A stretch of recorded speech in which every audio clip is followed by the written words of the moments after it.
இயேசு கிறிஸ்து நாமத்திற்கு மகிமை. உங்கள் அனைவருக்கும் என் ஸ்தோத்திரங்களை நான் தெரிவித்துக் கொள்ளுகிறேன். நமக்கு வெற்றி தரும் வேத வசனமும் பாடலும் என்ற இந்த நிகழ்ச்சியில் உங்களை சந்திப்பதிலே மிக்க மகிழ்ச்சி அடைகிறேன். இன்றைக்குரியதான வேத வசனம் லூக்கா எழுதின சுவிசேஷத்திலே 16வது அதிகாரத்திலே 19வது வசனத்திலிருந்து 31வது வசனம் வரைக்கும் நாம் தியானிக்க இருக்கிற சம்பவங்கள் இருக்கிறது. அதுல விசேஷமாக 19வது வசனத்தை நாம் வாசித்து தியானிக்கலாம். ஐஸ்வர்யம் உள்ள ஒரு மனுஷன் இருந்தான். அவன் ரத்தாம்பரமும் விலையேற பெற்ற வஸ்திரமும் தரித்து அனுதினமும் சம்பிரமாய் வாழ்ந்து கொண்டிருந்தான். லாசர் என்னும் பெயர் கொண்ட ஒரு தரித்திரனும் இருந்தான். அவன் பருக்கள் நிறைந்தவனாய் அந்த ஐஸ்வர்யவானுடைய வாசல் அருகே கிடந்து அப்படின்னு சொல்லப்பட்டிருக்கு. 25வது வசனத்துல சொல்லப்பட்டிருக்கு, அதற்கு ஆபிரகாம், மகனே, நீ பூமியிலே உயிரோடு இருக்கும் காலத்தில் உன் நன்மைகளை அனுபவித்தாய், லாசருவும் அப்படியே தீமைகளை அனுபவித்தான். அதை நினைத்துக்கொள். இப்பொழுது அவன் தேற்றப்படுகிறான், நீயோ வேதனைப்படுகிறாய் என்று சொல்லி இடையில நடக்கிற சம்பவங்கள் என்னன்னா, அந்த ஐஸ்வர்யவான் சம்பரமாய் வாழ்ந்து சுகபோகமாய் சம்பூர்ணமாய் சாப்பிட்டு திருப்தி அடைகிற ஒரு மனுஷனா இருந்தார். ஆனா அந்த லாசர் என்கிற தரித்திரனோ அந்த வாசல் இருக்கே உட்கார்ந்து ஏதாகிலும் கிடைக்குமா என்று எதிர்பார்த்து கொண்டிருந்த ஒரு ஏழையான ஒரு மனுஷனா இருந்தார். வியாதி இருந்த மனுஷனா இருந்தார்.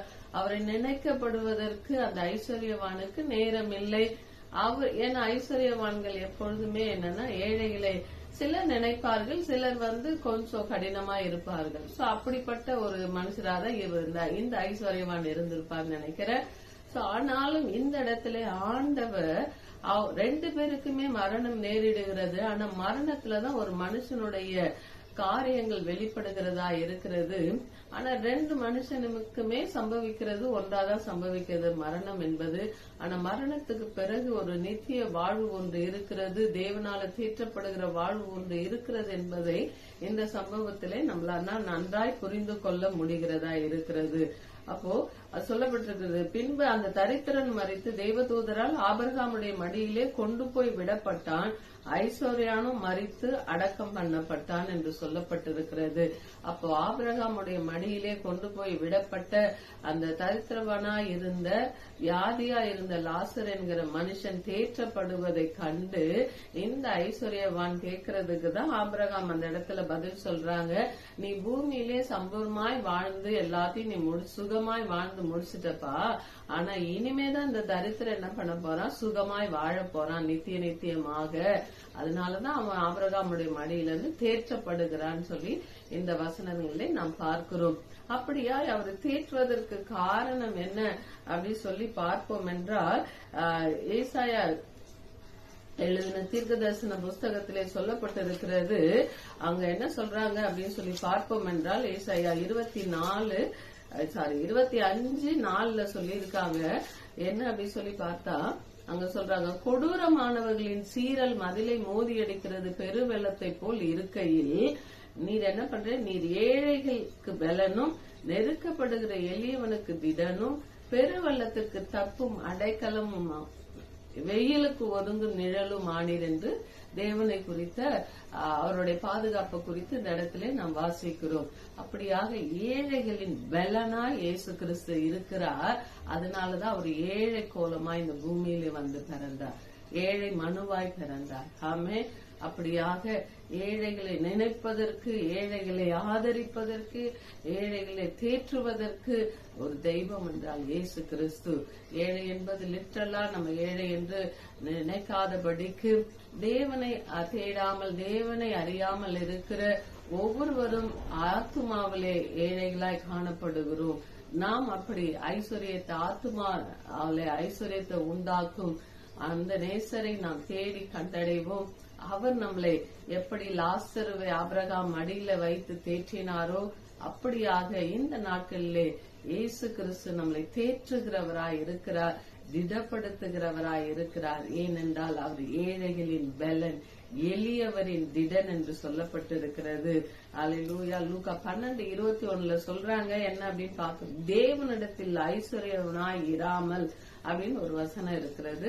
அப்ப தேவனிடத்தில் ஐஸ்வர்யனாய் இருக்க வேண்டும் என்றால் அவரை தேடி அவருடைய வசனத்தை வாசித்து அந்த வசனம் என்ன சொல்லுது அதன்படி நடக்கும் பொழுது அவர்கள் தான் தேவனுடைய என்ன பண்றாங்கன்னா ஐஸ்வர்யத்தை சம்பாதிக்கிற மனுஷர்களா இருக்கிறார்களாமே. உலகத்துல பொருட்கள் தேவைதான், பணம் தேவைதான்.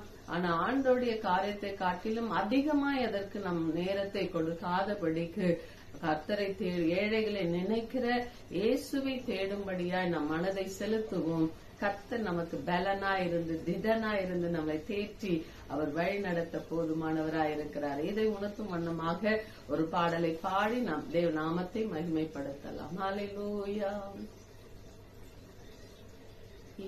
ஏழைகளின் பலனே, எளியவரின் திடனே, ஏழைகளின் பலனே, எளியவரின் திடனே, புயல் காற்றிலே என் புகலிடமே,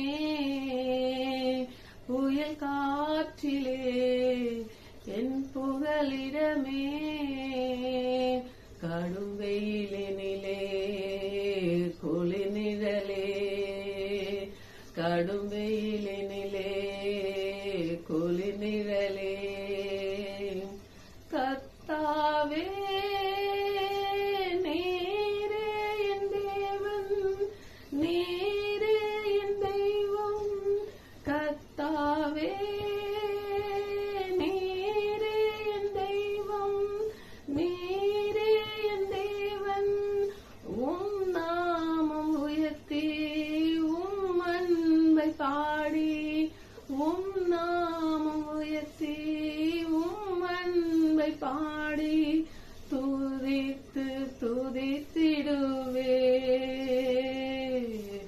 அதிசயம் செய்தி ஆண்டவரே, அதிசயம் செய்தி ஆண்டவரே, ஏழைகளின் பலனே, எளியவரின் திடனே, ஏழைகளின் பலனே, எளியவரின் திடனே, புயல் காற்றிலே என் புகலிடமே,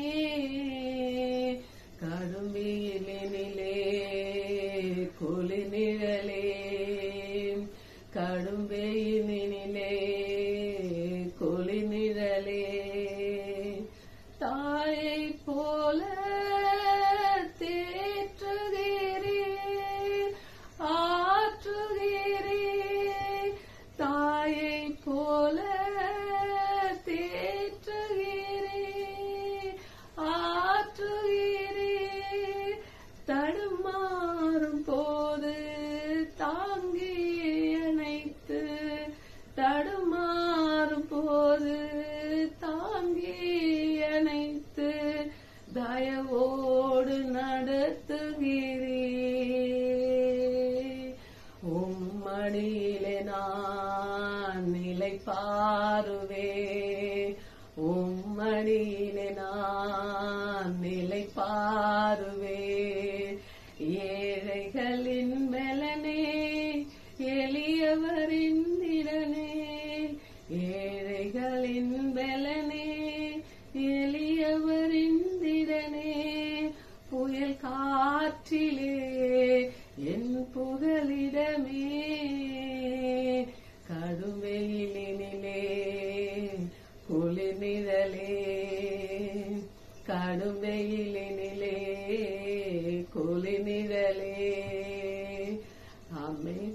கர்த்தர் அவர் பகலிலே மேக ஸ்தம்பமாகவும் இரவிலே அக்கினி ஸ்தம்பமாகவும் இருந்து நம்மளை தேற்றுகிற தெய்வம், திடப்படுத்துகிற தெய்வம், நமக்கு பலனா இருந்து நடத்துகிற தெய்வம் இயேசு, ஏழைகளின் பலனாகிய இயேசு. ஆமென்.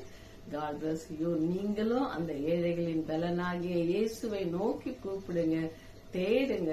நீங்க தேடினால் அவரை கண்டடைவீர்கள். ஆமென். God bless you.